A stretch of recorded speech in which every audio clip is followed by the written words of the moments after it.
시편 142편의 말씀입니다. 내가 소리내어 여호와께 부르짖으며 소리내어 여호와께 간구하는도다. 내가 내 원통함을 그의 앞에 토로하며 내 우환을 그의 앞에 진술하는도다. 내 영혼이 내 속에서 상할 때에도 주께서 내 길을 아셨나이다. 내가 가는 길에 그들이 나를 잡으려고 올무를 숨겼나이다. 오른쪽을 살펴보소서.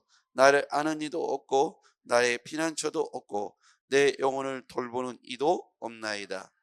여호와여, 내가 주께 부르짖어 말하기를 주는 나의 피난처시요 살아있는 사람들의 땅에서 나의 분깃이시라 하였나이다. 나의 부르짖음을 들으소서. 나는 심히 비천하니이다. 나를 핍박하는 자들에게서 나를 건지소서. 그들은 나보다 강하니이다. 같이요. 내 영혼을 옥에서 이끌어내사 주의 이름을 감사하게 하소서. 주께서 나에게 갚아주시리니 의인들이 나를 부르리이다. 아멘. 할렐루야. 저는 오늘 이 말씀을 묵상하면서 제목을 이렇게 달아봤어요. 나는 하나님을 믿습니다. 그러므로 기도합니다.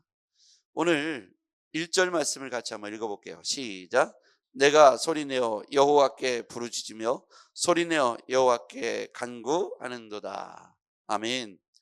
소리내어, 거기다가 한번 동그라미를 쳐보실까요?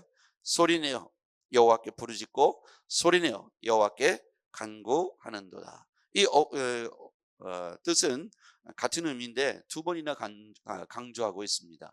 소리내어 여호와께 부르짖습니다. 소리내어 여호와께 간구합니다. 살다 보면 우리가 2절에 보니까 원통함을 그의 앞에 토로하고 내 우환을 그의 앞에 진술하고, 원통함, 우환이 나오죠. 여러분, 우리가 기도해야 할 많은 이유 중에 하나는 우리 안에 원통한 일이 생기기 때문입니다. 우리 안에 우환이 있기 때문입니다. 그것을 누구한테 지금 소리내어서 아른다고 했습니까? 여호와께 소리를 내어서 간구하고 기도하고 부르짖는다. 왜냐하면 3절 같이요. 시작. 내 영혼이 내 속에서 상할 때에도 주께서 내 길을 아셨나이다. 내가 가는 길에 그들이 나를 잡으려고 올무를 숨겼나이다. 시편 142편 3절의 말씀입니다. 내 영혼이 내 속에서 상할 때 주께서 내 길을 아셨나이다. 여러분, 하나님은요 우리에게 길을 만드시는 분이십니다.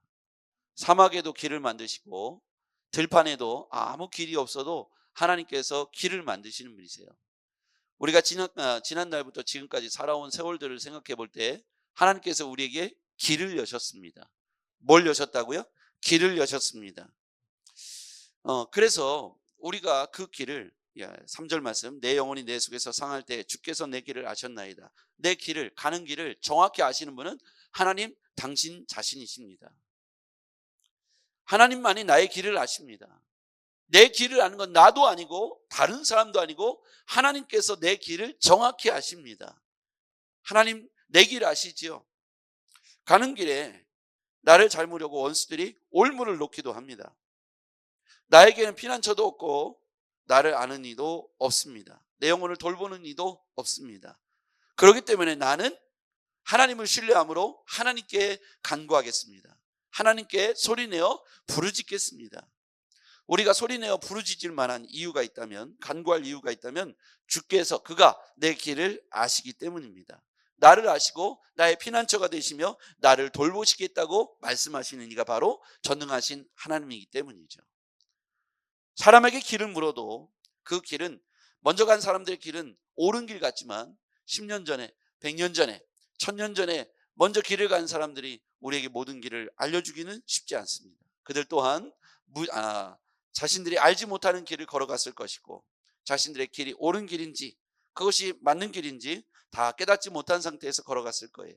우리도 50년, 60년, 70년 걸어가다 보니 생각하고 바랐던 길이 아닐 수도 있고, 길 가운데에서 어려움과 환난을 만날 수도 있고 평안이 깨지기도 합니다. 그런데 이 모든 것들을 알고 계시는 하나님은 우리에게 길을 만드시고 길을 이끌어 가실 겁니다. 그래서 우리는 우리의 원통함, 우환을 하나님께 토로하고 하나님께 앞에 진술해야 하겠습니다. 우리가 소리내어 기도할 이유가 있고 소리내어 간구할 이유가 있다면 하나님을 믿기 때문입니다.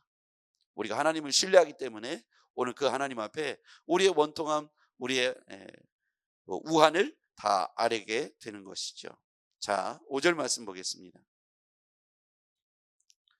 여호와여, 내가 주께 부르짖어 말하기를 주는 나의 피난처시오 살아있는 사람들의 땅에서 나의 분깃이라 하였나이다. 거기 보면 밑줄 그어보세요. 주는 나의 피난처시오 나의 분깃이시라. 주는 우리의 피난처시오 우리의 분깃이 되십니다. 6절 나의 부르짖음을 들으소서 나는 심히 비천하니이다. 나를 핍박하는 자들에게서 나를 건지소서 그들은 나보다 강하니이다. 7절 같이 읽어볼게요. 시작. 내 영혼을 옥에서 이끌어내사 주의 이름을 감사하게 하소서. 주께서 나에게 갚아 주시리니 의인들이 나를 두르리이다. 내 영혼을 옥에서 이끌어내사 주의 이름을 감사하게 하소서. 내 영혼을 옥에서 이끌어 주셔서 주의 이름을 감사하게 하시옵소서. 우리는 왜 영혼이 옥에 갇혀 있다는 표현을 썼을까요? 여러분, 우리의 영혼이 옥에 갇혀 있는 자들, 그것은 우리 주변의 상황들이 우리를 비천하게 만들고 핍박하는 자들이 우리 가운데 우리 주변에 산재해 있고 우리가 사는 것이 늘 이 옥에 갇힌 것처럼 두렵고 떨리고 그리고 뭔가 압박이 있고 속박이 있는 세월 속에서 우리가 살아가고 있다는 것이죠. 그 가운데에서 다윗이 깨달았던 것은 주는 나의 피난처이십니다. 그분만이 내 영혼을 옥에서 이끌어내실 수 있고 나로 하여금 내 입술에 찬송을 붙여주고 감사를 붙여줄 수 있는 분은 여호와 하나님, 전능하신 하나님밖에 없다는 것이죠. 이제 우리는 영혼의 옥에서 해방되어 자유를 누리며 마음껏 하나님을 찬양할 수 있는 자리로 옮겨가야 하겠습니다. 하나님께서 우리를 비천에서 감사, 찬송의 자리로 옮겨주실 겁니다. 6절 나의 부르짖음을 들으소서 나는 심히 비천하니이다. 거기다 한번 밑줄 그어볼까요? 나는 심히 비천하니이다. 7절 내 영혼을 옥에서 이끌어내사 주의 이름을 감사하게 하소서. 감사하게 하소서. 비천과 감사의 차이는 굉장히 멀죠.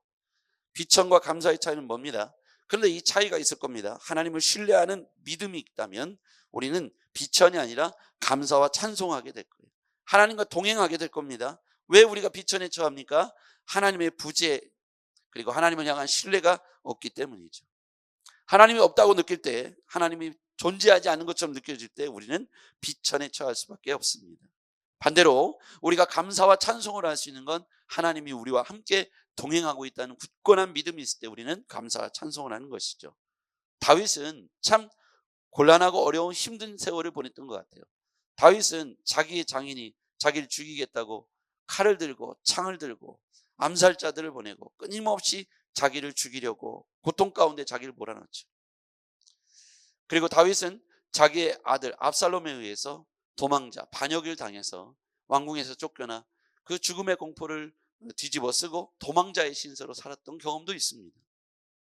다윗의 일생이 늘 전쟁에서 죽음의 공포 앞에 서 있기도 했습니다. 그런 와중에 다윗은 자신이 비천에 처해보기도 했고 그러나 감사와 찬송에 처해보기도 했다는 것을 고백합니다. 이 비천에 처한다는 사실은 이렇게 자기의 장인이 자기를 죽이려고 칼을 들고 덤벼들고 자기의 아들이 자기를 반역해서 자기를 왕궁에서 쫓겨내고 자기 부인을 겁탈하고 이런 험한 꼴을 당할 때 자신이 이렇게 비천에 처하게 됩니다. 그러나 그가 하나님과 동행한다는 사실을 깨달았을 때 그 모든 비천함, 자신에게 있어서 막연함, 이 두려움, 죽음에 대한 공포 이런 모든 것들을 이겨내고 감사와 찬송을 할 수 있는 자리로 하나님의 동행을 그가 믿고 신뢰할 때 이렇게 바뀌어지게 되더라는 거예요. 우리 인생이 비천한 인생으로 낮아질 때도 있고 또 그 상황과 상관없이 감사와 찬송으로 막 구름 위를 날아가는 것처럼 행복감을 느낄 때도 있어요. 생각해보면 어떤 상황에 따라서 우리가 흔들리기도 했지만 은혜의 영역, 신령한 영역은 그 상황과 상관없이 나에게 부어진 하늘의 신령한 은혜였다는 것이죠. 하나님의 은혜가 부어지면 여전히 원수들이 있고 내 상황이 복잡하고 얽혀있지만 내가 내 마음속에 찬송과 감사를 회복하게 되더라고요. 저는 상황과 상관없이 하늘의 신령한 은혜들이 부어지기를 바랍니다. 그러려면 우리 가운데 그 기초가 말씀이 되어야 합니다. 상황과 환경은 항상 변하게 돼 있잖아요. 좋아질 수도 있고 안 좋아질 수도 있고요. 우리는 그렇게 인생의 굴곡을 타고 있습니다. 그때마다 우리의 신앙도 굴곡을 타면 안 되겠잖아요. 우리가 이와 같이 분명한 것은 다윗이 깨달았던 이 신앙의 믿음의 근거는 나는 하나님을 신뢰합니다. 그러므로 나는 하나님께 내 소리내어 간구하고 소리내어 부르짖겠습니다.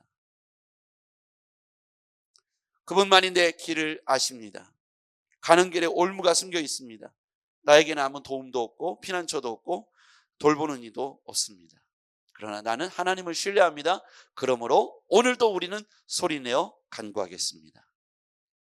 오늘 이 생활, 이 고백이 다윗이 극복했던 모든 비천과 그리고 자신에 있어서의 죽음의 공포를 이겨내고 감사와 찬송으로 누구보다도 찬송시를 많이 쓰고 감사시로 많이 고백했던 다윗, 그보다도 우리는 우리의 고통을 생각할 때는 조금 더 가벼울지도 모르겠어요.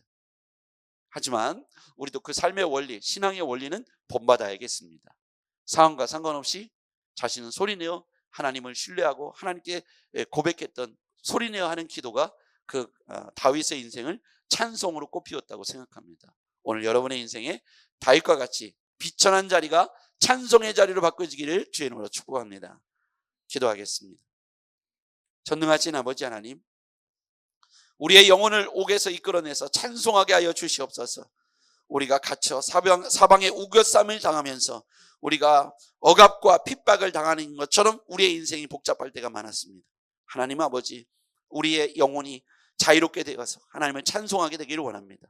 우리를 둘러싸고 있는 두려움, 걱정, 근심, 이 비천함, 이 모욕감을 우리가 오직 하나님 당신을 신뢰하는 믿음으로 이겨내게 하여 주시옵소서. 우리 마음속에 이 억울함, 이 상황의 답답함, 이 우한 원통함을 하나님 앞에 기도함으로 소리내어 간구함으로 하나님 떨쳐버리게 하여 주시옵소서. 하나님만이 우리의 길을 여시는 분이십니다. 하나님만이 우리의 길을 이끄시는 분이십니다. 하나님 길을 열어주셔서 보이지 않는 길 가운데 하나님이 넓은 대로를 우리에게 열어주실 줄 믿습니다. 오늘도 걸어가는 그 길이 하나님의 인도하는 길이 되기를 원합니다. 하나님이 이끄시는 길이 되기를 간절히 원합니다. 예수님의 이름으로 기도하옵나이다. 아멘.